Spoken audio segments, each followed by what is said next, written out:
जय पाठशाला YouTube channel में आपका स्वागत है। आज हम वाटर ट्यूब बॉयलर और फायर ट्यूब बॉयलर के बारे में डिस्कस करेंगे। वीडियो को लास्ट तक देखिएगा, जिससे आपको 2 से 4 नंबर का एग्ज़ाम में फ़ायदा होगा। तो शुरू करते हैं।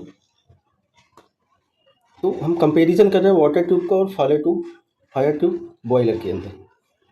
तो फ्लू गैसेस हैं। अगर कोई भी हम बॉयलर के अंदर है तो बॉयलर के अंदर हम किसी प्रकार की हीट देते हैं, तो हीट कहाँ रहती है? तो फायर ट्यूब बॉयलर के अंदर हीट कहाँ होती है? इनसाइड द ट्यूब पे होती है।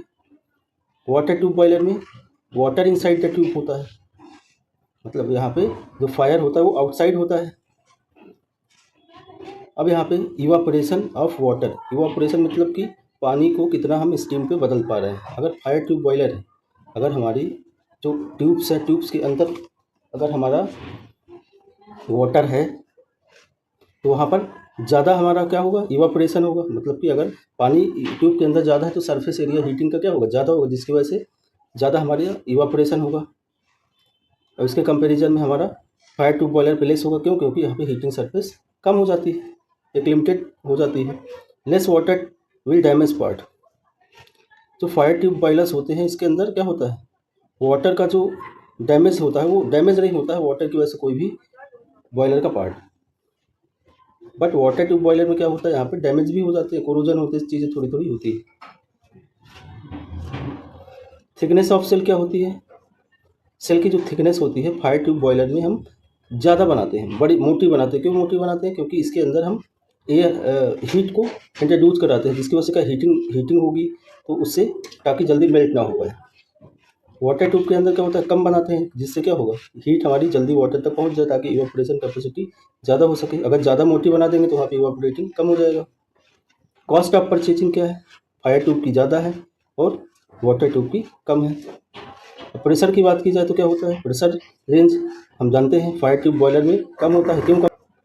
सेल की जो थिकनेस होती है फायर ट्यूब बॉयलर में हम ज़्यादा बनाते हैं, बड़ी मोटी बनाते हैं। क्यों मोटी बनाते हैं? क्योंकि इसके अंदर हम एयर हीट को इंट्रोड्यूस कराते हैं, जिसकी वजह से क्या हीटिंग होगी, तो उससे ताकि जल्दी मेल्ट ना हो पाए। वाटर ट्यूब के अंदर क्या होता है? कम बनाते हैं, जिससे क्या होगा? हीट हमारी जल्दी वाटर तक पहुंच जाए ताकि इवापोरेशन कैपेसिटी ज़्यादा हो सके। अगर ज़्यादा मोटी बना देंगे तो वहाँ पे इवापोरेटिंग कम हो जाएगा। कॉस्ट ऑफ परचेजिंग क्या है? फायर ट्यूब की ज़्यादा है और वाटर ट्यूब की कम है।